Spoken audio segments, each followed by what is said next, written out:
Ladies and gentlemen, we are back. Brian, what's going on over there in PA today, buddy? Well, we are 2 days away from the opener in Unit 2B, which is the place my house is in. So all the permission farms I've got around here, I'll be able to hunt on Saturday. Of course, it's going to be 80 degrees, but hunting season's here, so something to smile about anyway. Heck yeah. Good things to come. Good things to come. And we have a pretty special guest today. We have Mr. Neil Hauger. How you doing today, Neil? I'm doing good. Thanks for having me. Of course. Thanks for hopping on. You've been, if anybody follows the Habitat chat group, I'm sure they've seen you in there. You've been doing some awesome stuff in there and on your property. So it's fun following along on your social media. So happy to have you. Thanks for hopping on. Yeah, no problem. So normally we kick this off with hearing about who you are, where you're from, all that good stuff. Give us paint us a picture, if you will. Okay. Well, I live in Northwest Wisconsin. I'm about 30 minutes east of Minneapolis, St. Paul Metro, just into Wisconsin by about 4 miles. And I grew up in the state in southern Wisconsin, and I did do some time in the military. I lived out in California for about just under 10 years and worked as a corpsman in the Navy out there, full-time active duty. And then I challenged the state nursing boards while I was a corpsman in the military. And I worked as a nurse for about 9 years in chemical dependency and psych out in California, and really wasn't my calling. I came back to Wisconsin probably about 1991 and traveled 3 days by truck, arrived in La Crosse, Wisconsin. I spent the next 5 years there. I got my master's and graduate degree out of La Crosse, and my master's is in cardiac rehabilitation. I was trained to rehabilitate heart attack patients.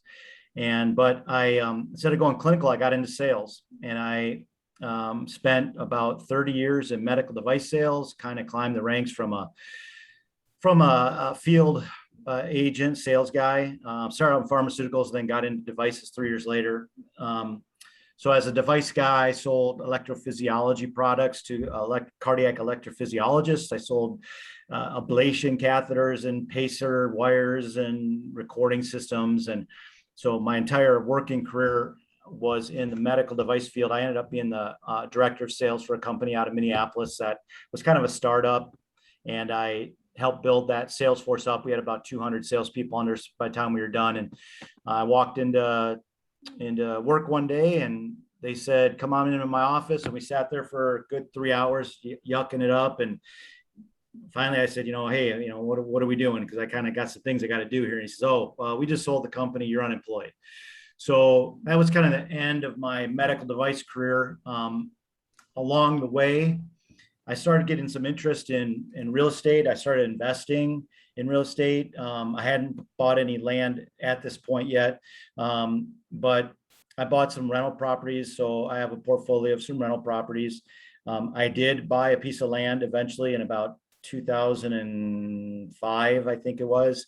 I started looking for land, and I started thinking Buffalo County first, but it was probably $3,000 an acre, which seemed like $1,000,000 an acre to me. And I ended up buying way up north in northern Wisconsin in the middle of nowhere. I bought the first property I ever walked on. I made every mistake you could. I let the guy even help me write my offer. And when I look back, it turned out really well, because I ended up selling that property after I improved on it with food plots and trails and whatnot. And I built a cabin on it. I ended up selling it I bought it for $119,000. I sold it for $375,000. And I did a 1031 exchange, and I moved that into my other farm that I have now. And now I'm managing 121 acres in northern Polk County, Wisconsin. So that's about 30 years abbreviated fast history right there. Well done. I mean, I can't believe they talked to you for 3 hours before they told you they sold the company and you're out of a job. Like, deliver the bad news fast, right? Come on. Yeah, it was kind of like we just built this brand new building. We were going to produce our own product. We sold a powdered hemostat that stopped bleeding in surgery, and we made it from organic potatoes that we grew in Sweden, of all things. and it looked like powdered sugar in your hand, and you could Yep. literally eat it because all it was potato starch. But it had some pretty good technology, and I got in as their first salesperson, and I started selling it. I got sales up to be about 50,000 a month by myself, or excuse me, a quarter by myself. So we were making some moves, and then they started, hiring. I started hiring people to help me. So it was a great experience, and how to work hard and build a company. But it kind of took me away from my interest, because I found myself hunting less and less, even though I was traveling and seeing the world, and I was living vicariously through guys like you on the podcasts and TV shows. So that wasn't cool. Well, I do the same, so I fully understand that. And yeah, let's Amen. get back to the fun stuff. Talking hunting, and I pulled up some pictures of some Polk County, Wisconsin deer. It looks like there's some good deer in your area. Yeah, yeah. My farm that I bought. So the way I came across it, I got a call from a guy, and he says, "Hey, I have this farm." And as I always do, I grab a piece of paper and I say, "All right, well, tell me about the details of your farm. Just paint a picture." Oh, it's 121 acres. It was an old farm. It's got some fallow fields, and it's got a little swamp. And I know the swamp's not worth anything. And I'm just like, "Oh boy, that sounds good," and taking notes. And he goes, "I got a pole building on it that I converted into a house. So it's a shouse. Have you ever heard of that?" And I'm like, "Oh, wow. Now I'm really interested." So as I'm talking to him, I'm pulling up the maps, and I can kind of zoom in with MapRight, and I can look at it. And I see this heavily wooded corridor down the middle with food plots on the edge, and had a long wooded edge that was all road frontage, but I could tell it was gravel, which I always key in on. And so I knew I had great access. The barn itself, the shouse, was in the northeast corner, which is always good. You don't want it in the middle of the property. You want it away from everything, but easy access to get into. It was just set up fantastic. So I decided to go up there, and I walked the property, and I mean, I look back and I kind of heard angels sing, because this is like the most beautiful place that I'd ever seen. And I knew right then I wanted it. But I told him, I said, after I walked, I said, "You got a great place here." He told me his price. I said, "Honestly, I think you're aggressive on the price. I don't think I'm going to get that.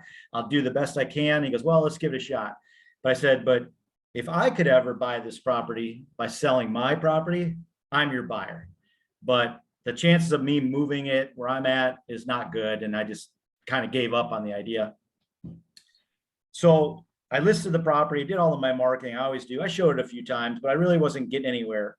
In the meantime, I get a call from my neighbor up in Ashland County, Wisconsin, where my property was. And he says, "Hey, there's this company called Enbridge Energy, and they want your number. And I guess they're buying property in the area because they want to run a pipeline through the area."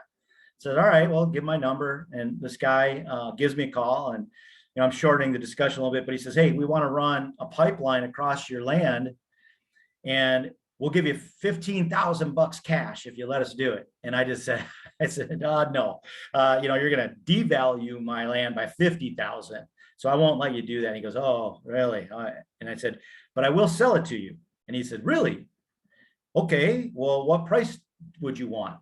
And I'd been talking to guys, because I've been thinking about selling it. And the other Whitetail Property guys up there said it's probably $16.50 an acre. And I went, did the math, 375,000, thinking that's a number he's going to say no to. It took him about 2 minutes to say, "Yes, we'll pay it." And Are you serious? just like that, it was gone. So Unbelievable. on one hand, I thought, well, now I can go over to the other one. So I had it appraised. I told him I'd pay the appraised value. I bought it at 375. I moved 375 in it. I had a little bit of a mortgage in there. I'm not sharing all details, but long and short of it is, I bought that farm with a 1031 exchange, tax deferred. And that's how I got into it. Excellent. That's awesome. Well done. Let's you mentioned something there I wanted to touch on. You mentioned gravel and keying in on that. Tell me a little bit more about that. I like these farms that are a little bit off the beaten path. And on my own vlog, I talk about this a lot. One of the keys of what I look for is access. You want it to be easy to get to, but kind of away from everything at the same time. I always tell people, find the geographic travel corridors. They usually come out of the big cities with freeways, and then they go to, county roads. In this area was Highway 35. It's kind of a smaller secondary highway. And then they go to like County E, which is what comes to mind. And then it goes down Johnson's Lane or something. And Johnson's Lane is the farm roads. But all that happens in about 2 to 5 miles from that major traffic corridor. And that's exactly what I had. My lane, 56th Avenue, people are going to figure out where I'm at here, which is fine, but it was gravel, which means it's traveled, but it's even less traveled. And it probably has some recreational value too. There's ATVs, snowmobiles, which I like to do both. You can do that, but it's not very often that people travel it. And that's why I like it. But it gives me complete access for a half a mile on my property, perpendicular. I could come in anywhere along there. I could pop in, and that's why I liked it. So that was one feature of many that it had. Yeah, that's huge. That's something that we come across a lot when we're doing our land plans. It's a lot easier, and we can help the landowner a lot more for sure when they've got that long road frontage where they can pop in easy from anywhere. Yeah. My fields on both, I have North Field and then I have South Field. North Field's about 3 acres in size, and South Field, all told with all of it, is probably 6 acres in size. But there's a wood buffer that's a long strip of woods, timber, all along that eastern edge on the gravel road. So you can't see in, but anywhere along that, I have a very perpendicular access where I can, really minimize my scent impact and my physical impact coming in to multiple points, multiple trails, different habitat types. There's wetland, there's little ponds that create corridors and pinch points. It really is. It's perfect. You can walk down that very quietly, make a 90-degree angle, sneak in, jump up in a tree stand, and do the same thing getting out of there. So it sets up really well. Excellent. So walk us through, give us kind of like an overview of what your property looks like, how it's shaped, any type of topography. Okay. It's shaped like an L. So I've got 2 40-acre parcels that are on 56th Avenue, the gravel road. And then the southeastern 40 goes west and connects to another 40. So it's shaped like an L. That interior 40 is at least a half a mile into the section from any other point. And that's my sanctuary. I don't hunt it. I have if people follow me, they'll hear me talk about, I have Taj Mahal blind on there. It's on a knob. It's this old, I don't know what it is. It was an old field or a pasture maybe, that maybe they grazed cattle, I'm assuming at one point. I turned it into a brassica food plot, and I've been sending you guys some video of that. And there's a tamarack swamp in there, and that kind of runs the middle of the property. I have a hardwood, I'm going to call it a wood lot on the north end that runs the whole length east-west of my most northern 40. And then there's a wooded corridor, a finger, perfect travel corridor with food plots on both sides that runs right down the middle of my property and eventually kind of dumps into the big south field. And so I have a perfect kind of like a northwest to southeast wooded travel corridor all the way down right through the middle of my property with these fields that create inside corners, the swamp that creates a pinch point where a field, the timber, and the tamarack swamp, kind of like the trifecta of biomes, habitat biomes, all come together right there. And when I saw that on the maps, when I first looked at, you can scout with your fingers through your computer, I knew that had to be a good spot. And sure enough, I went there, and there's just a major trail that runs, cuts the corner, because they want to stay inside of the timber and go around the corner of that big field, but they want to be not running through the swamp either. They're a little lazies, but they sneak through that spot right there. Perfect setup. Excellent. So when you first bought that, did you do any improvements right away, or did you kind of sit back and take it all in at first? Well, one of the things that I really got excited about is a lot of the infrastructure was already there. So like with my melon property, which I called, that was 140 acres in northern Wisconsin. I had to go in and create the habitat. It was monoculture, just hardwood timber, some creeks and stuff, but pretty much from end to end, it was the same. And I went in there through 3 or 4 logging projects, and I opened up about 7 acres of timber in the middle of literally miles and miles and miles of timber, which was great, but it was a lot of work, a lot of expense. And honestly, I never got to realize it because I sold the property, but it was going to be awesome. The next guy gets to make it better. This property, because it had the old fallow fields that it was once where my house is at, there's still remnants of the old farm. There's an old silo, an old root cellar. It was already there, but the guy hadn't maximized it. Both fields were fallow, just let grow up. So the first thing I did was take an assessment. I just looked at, all right, my access is taken care of because there's a trail system all throughout the place. I have water in the form of the swamp and some low areas.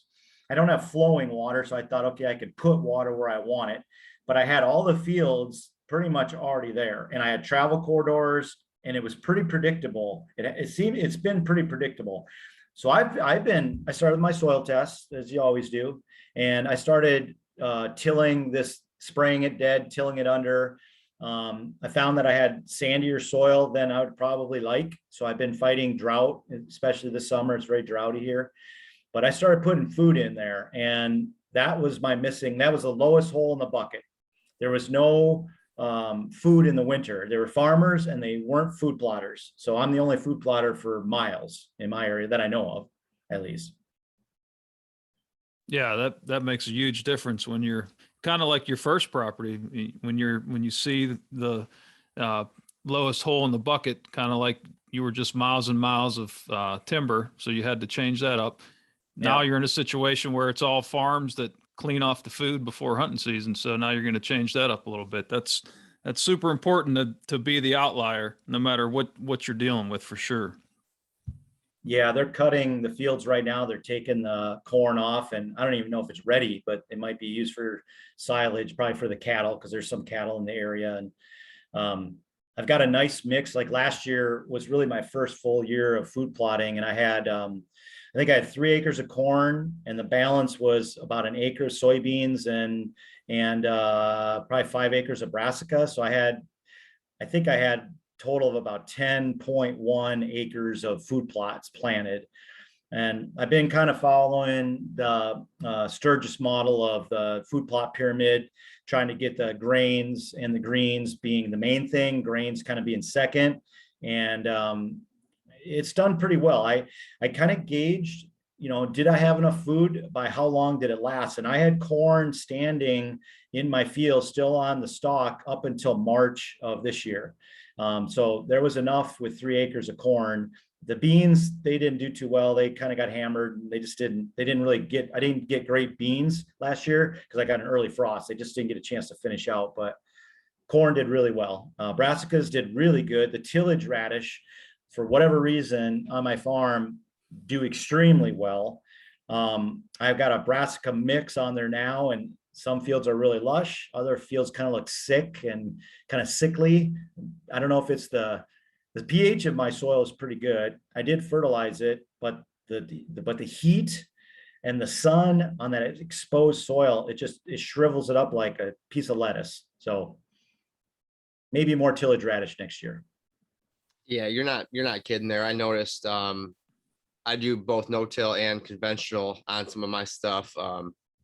And the conventional area where there's still some soil exposed in between the planting right now. Yeah, that stuff, it dries out quick, cooks, if you will, starts to wilt. Luckily we got a huge rain 2 nights ago, but yeah, I fully understand that. I'm sure a lot of people are nodding their heads going, yeah, we could use some more rain this year. But I like how you had that much food. That's a great way to gauge, in March, you still had corn. That's huge. And I think,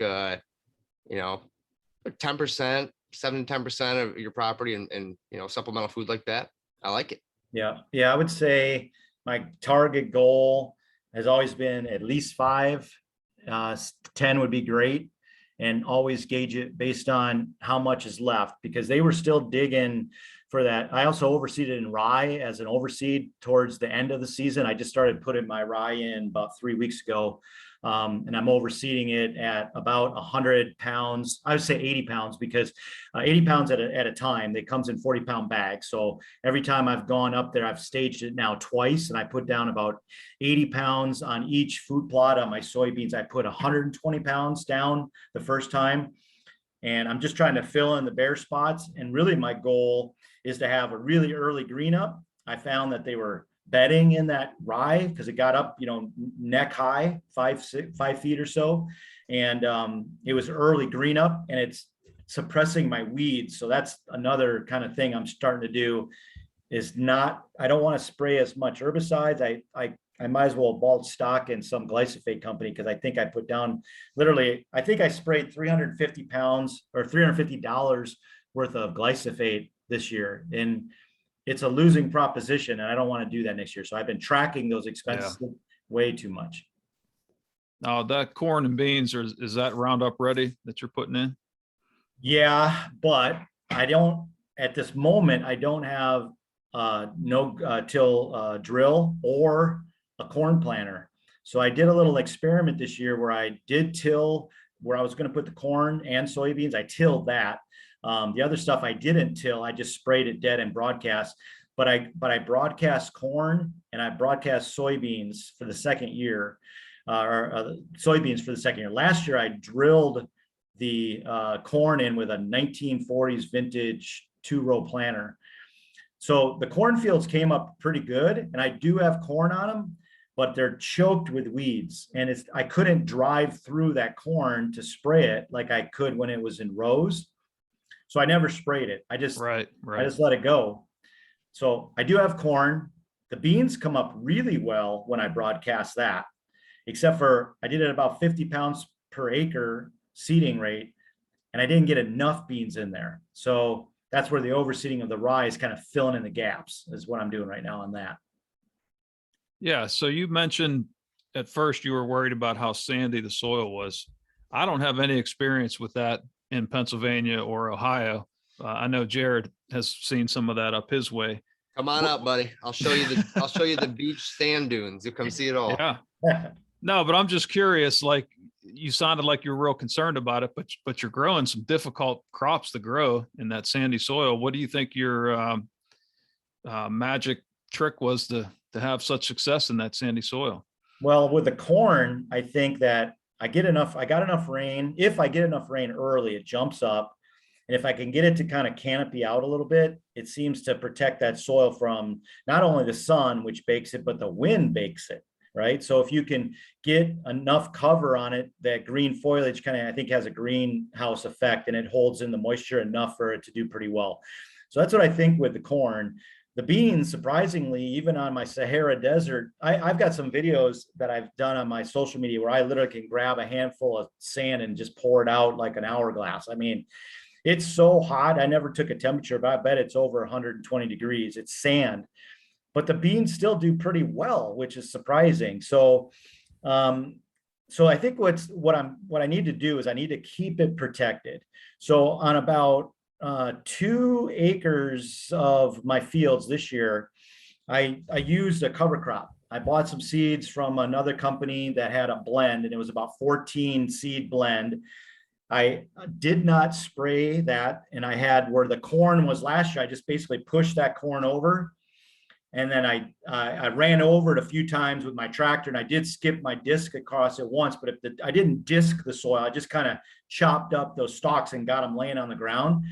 And then I started to get a little green weed, so I sprayed it dead with glyphosate once, and then I threw some of this cover crop seed on there right before rain on one field, 1 acre, and it exploded. I mean, I had beautiful, thick, lush, diverse.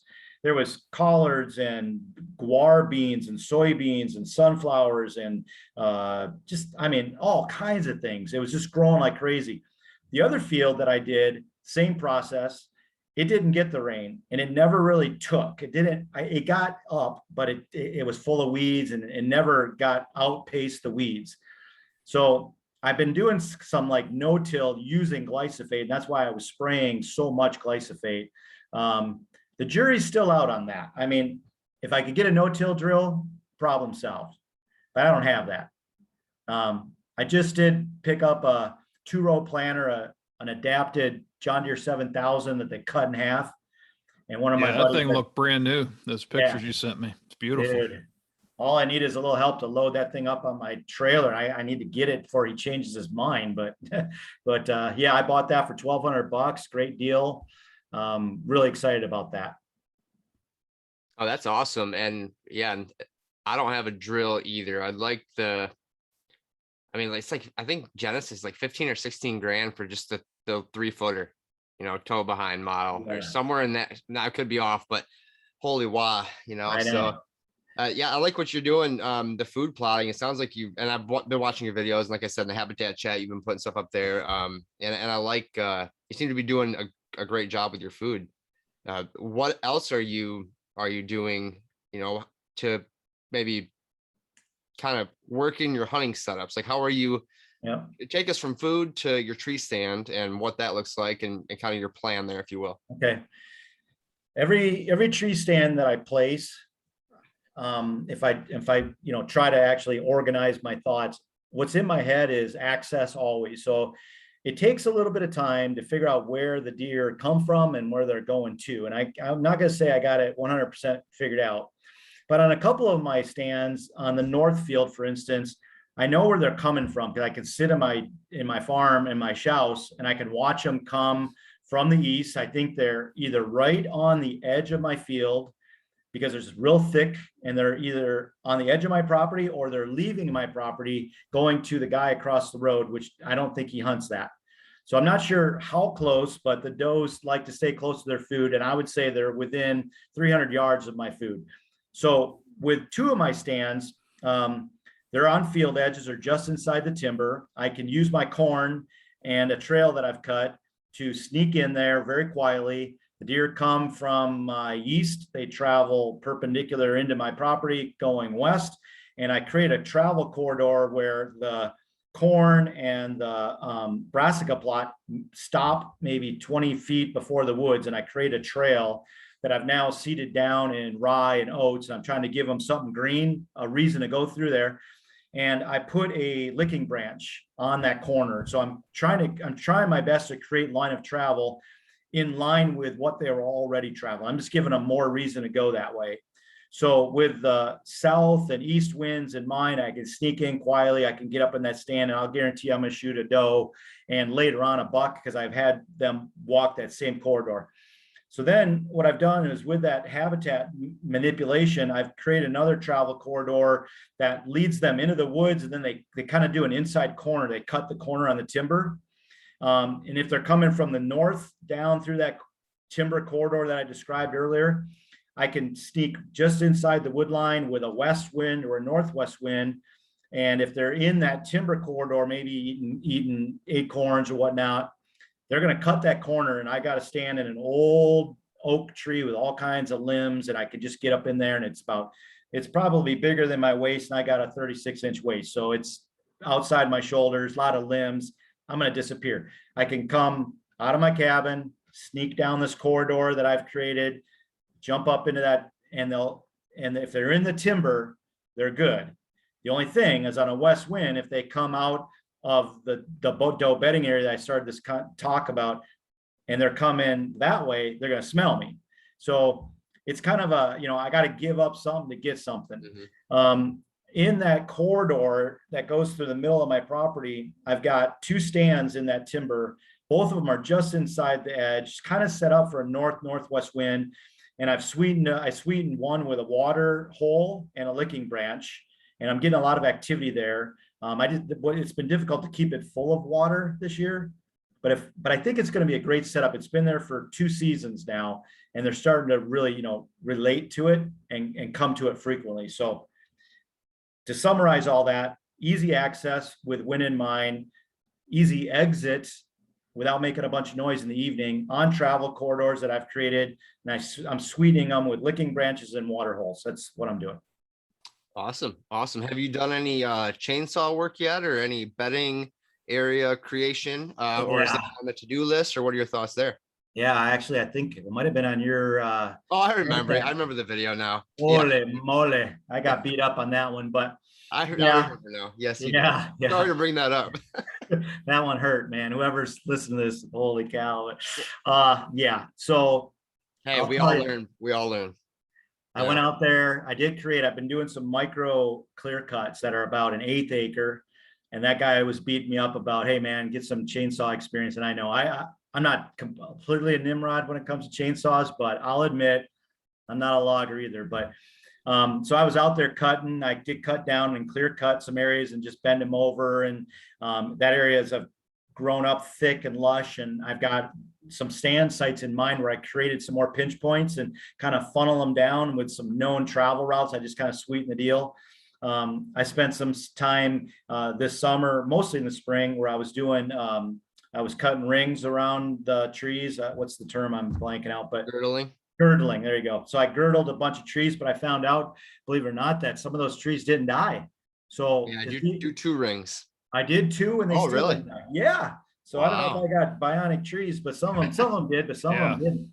So I went out and bought some Tordon the other day, and I think I'm gonna start spraying, cutting, ringing, kind of do it all. But I've got 3 areas right now that I've started to cut, and it's a lot of work. I mean, I'm pushing 60 years old, fellas, and I can only cut for so long, and I start to get sloppy. And then that guy that yelled at me through the internet, comes to mind. Yeah, well, you definitely want you to be careful and be able to walk out of the woods, right? So Yes, that's another one. Look up that mix that Lindsey Thomas recommends. That thing that works super well. I can't remember it off the top of my head. Maybe it's on his Jared Instagram. does. Yeah. I forgot what it is too. It's a little cocktail. Yep. Yeah, it's like the Craig Harper cocktails. Yep. He's got one too, I think.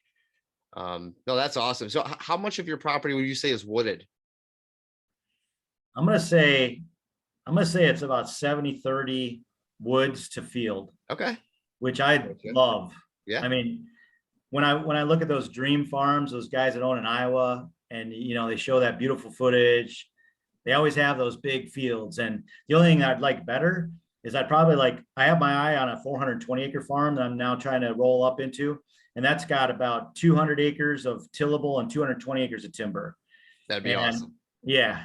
But it's like 1.2 million or something. Yeah. Yeah. I think he wants 1.4, but Yeah. that's a video I just sent to Brian with the MFL kind of stuff. I think I sent that to you. All right. Yeah. I just uploaded a bunch of stuff, but Great. that's that property.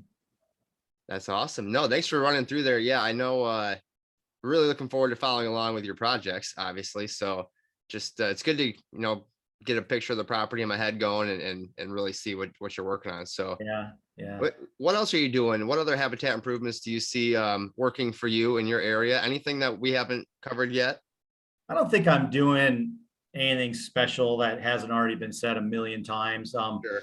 I would say, but if I tried to do anything, like I just don't go out there and do haphazard, start cutting trees. And I always kind of think of it like, where do they want to be and where do I want to place them probably, so I'm trying to create north-south movement for the most part.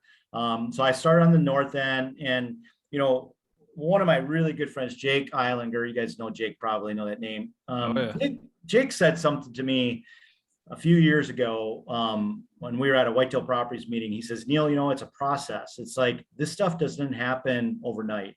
And you kind of get caught up in the details, and you almost get analysis paralysis. Like you're afraid to do anything wrong because I put myself personally out there on the internet a lot.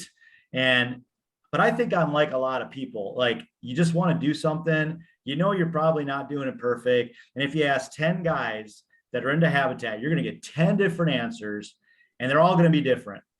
But I got the big picture. I want bedding here. I want travel routes there. My access is this way. And then that's the major stuff. And then the micro stuff is the food plots, maybe watering holes, mineral sites, licking branches. That's the fine tuning. All the way down to the real detail work is which tree do I need to be in? But when I'm doing all that, I do start with, okay, I think I want to be in that tree right there.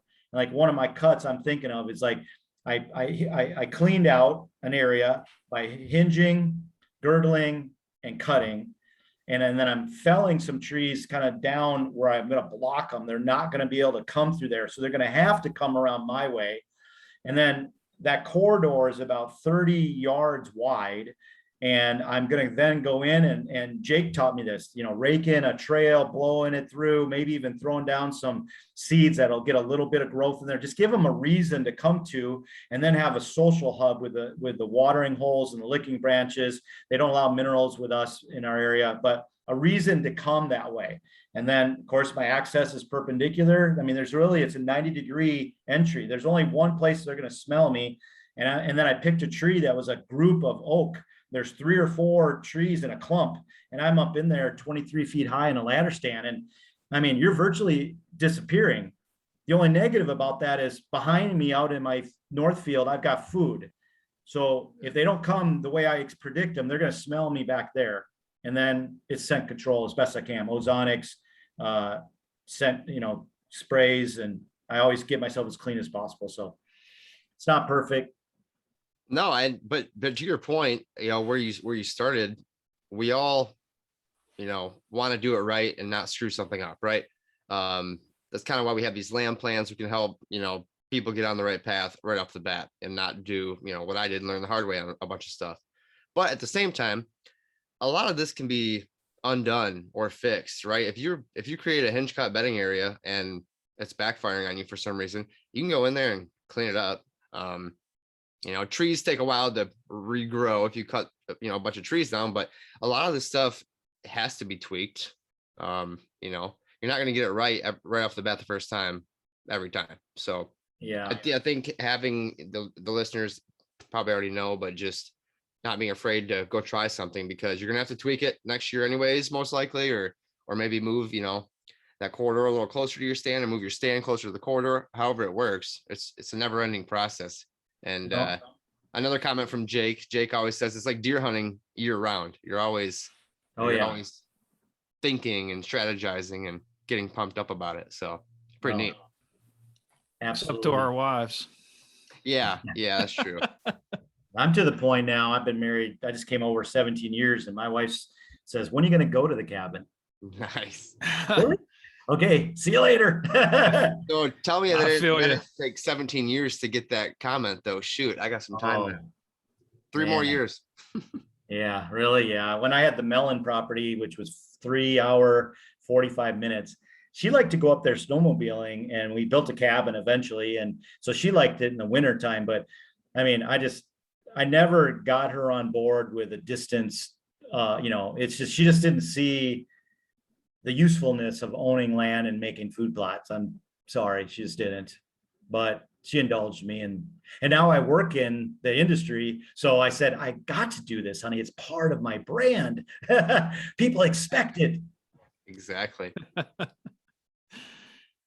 So are you seeing anything as far as your winters up there? I'm assuming they're pretty hard at times, depending on the season that you have up there. Are you concentrating on any improvements for that? Any conifer plantings or late season food, stuff like that?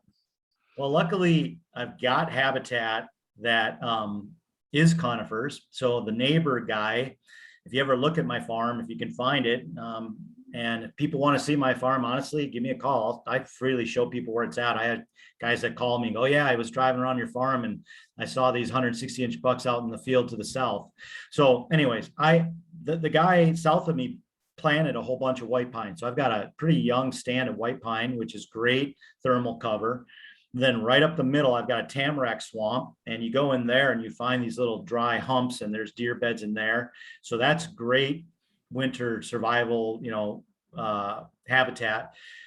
So I'm fairly lucky that I don't really need to do a lot. And the kind of like the lowest hole in my bucket, in my opinion, is the food.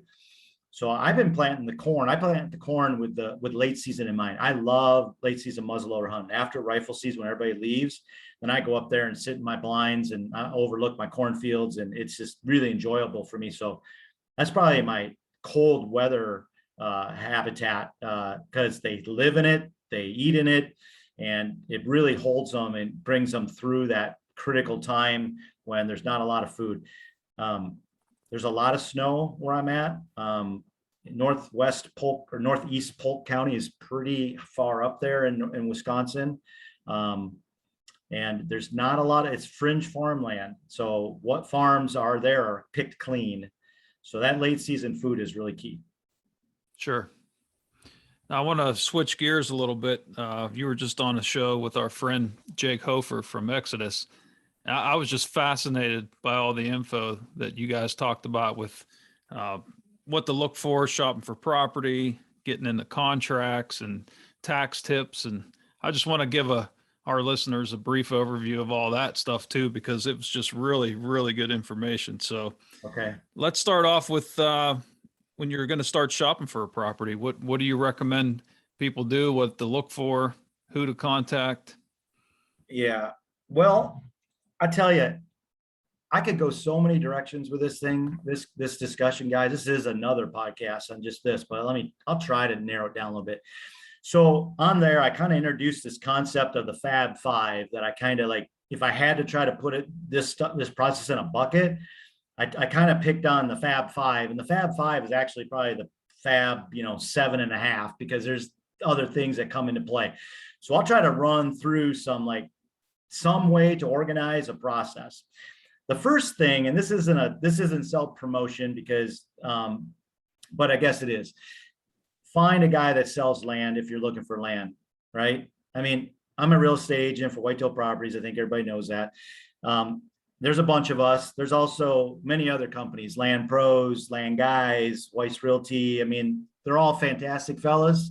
They all know their stuff, but there's only about 13 of us in the whole region, mixed in with thousands of residential agents. It's not that you can't use a residential agent, but they sell homes. That's their specialty.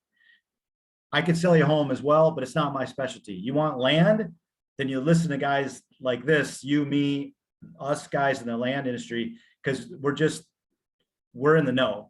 And we probably know properties that aren't even listed. I got a call today, fellas, if anybody's listening, 2 hunting parcels. One's got a cabin on it. One's a small 12 acres and one's 55 acres. Not listed yet.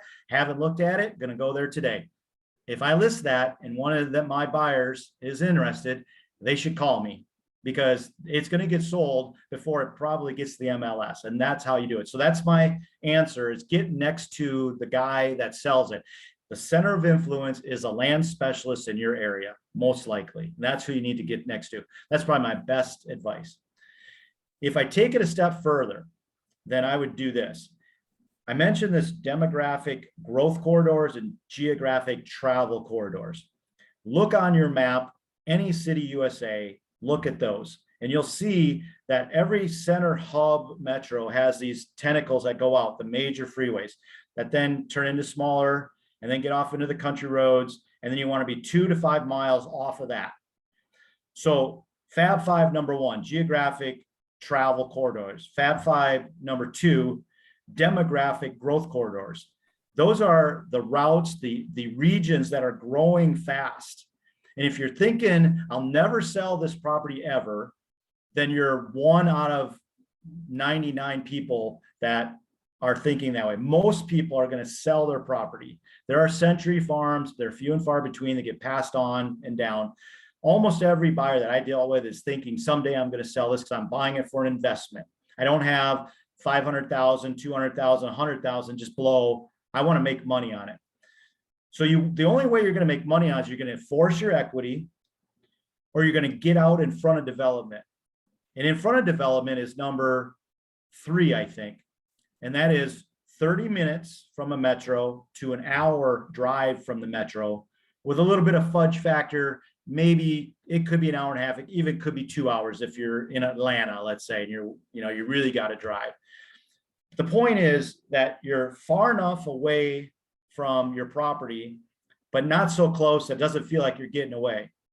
You kind of want to look at it like, if a guy in the cities that wants to buy my property, he's got a little cash in his pocket, and he's the guy that wants to buy it someday, he's going to drop the suit, get in his vehicle, he's going to drive, and by 2 o'clock, he's sitting in a tree stand. And that's probably about an hour. And that's where most buyers want to be. So geographic demographic corridors, 1 hour and a half. Number 4 is 2 to 5 miles off of these travel routes. And number 5 could be a lot of factors. I look for diversity of a property. I don't want to see monoculture. If I see a big piece of timber that's all hardwoods or all swamp or all tillable, whatever, it's not great hunting. And look for the trifecta, look for the three-way biome habitats coming together. If you have swampland, timberland, and food, bingo. Every single time you walk on a property and you see those at least three biomes coming together, you've got edge, you got food, you got habitat. That's where the animals are. So I could go on and on. I like, buildings or no buildings, neighbors and neighborhood, access or no access. There's a lot of those are all the 6.5, 7.5, 8.5, things that go into it. But the Fab Five almost every time is universal. Yeah, we'll definitely have you back on just for a podcast for all that, because I'd really like to dive deeper into some of the stuff that you brought up on Jake's show for sure.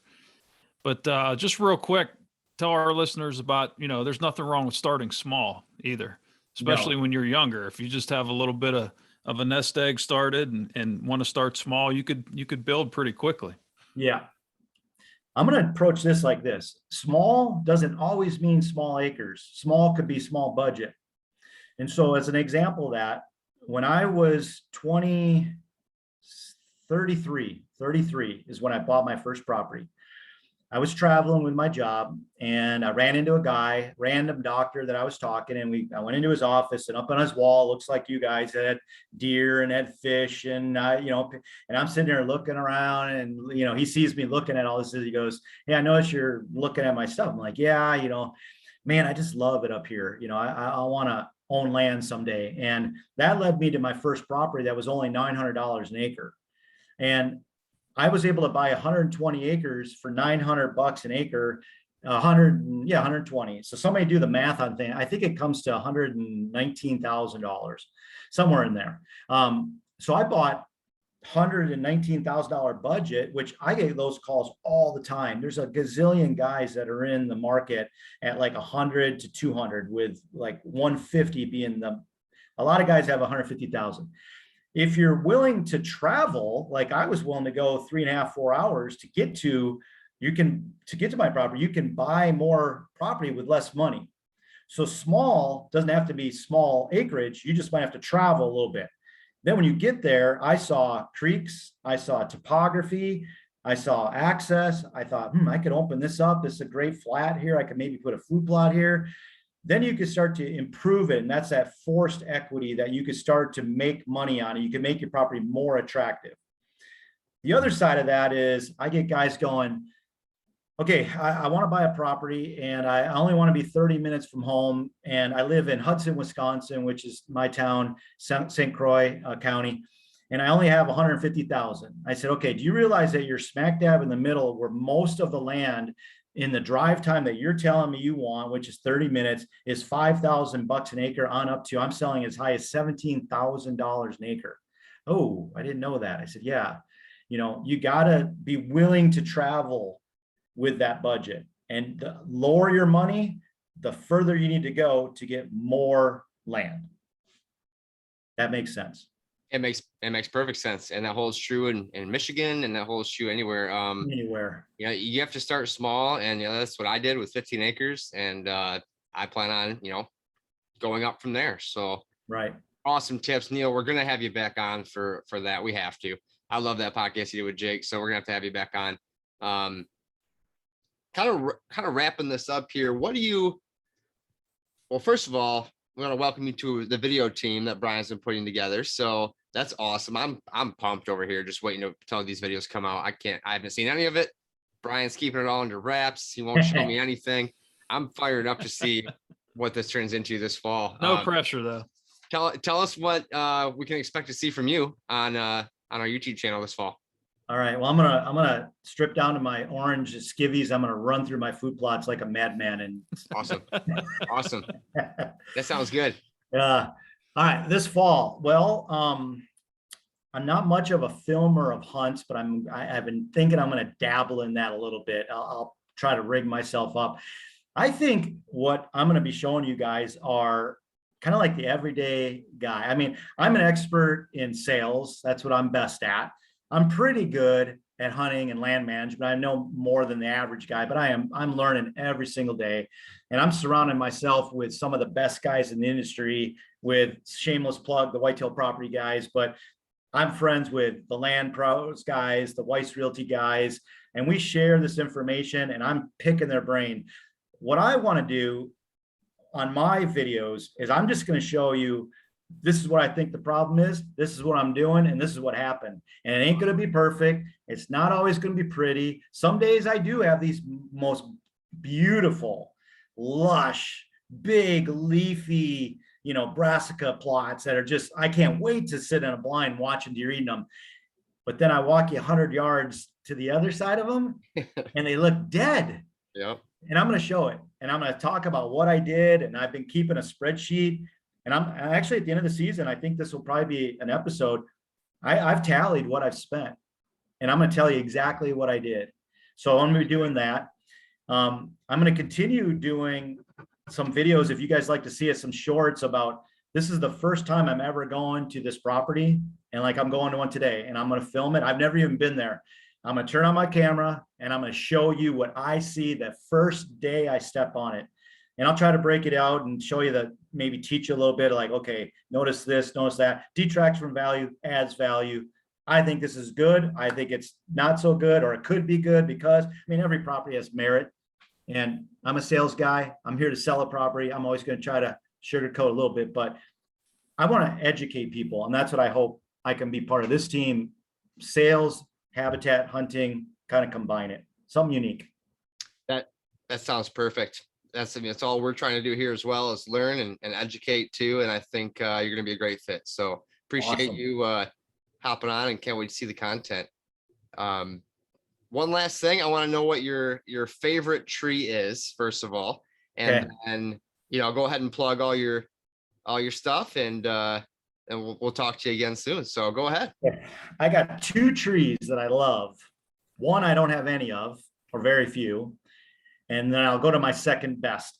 My primary one is, I would love to be up in a big old spruce tree, because I had those in my other farm in Mellon, Wisconsin, Ashland, and you absolutely disappear up there. You get up in there and they cannot see you. But I don't have many of those. I have a couple white pine. One of them I lost this year to, I don't know if it was a bug or what, so it's dead. So he's coming down. If I don't have that, then I want a mature oak tree that has a lot of limbs. And I'm getting older. I still use a lot of hang-ons, but I'm moving towards ladder stands.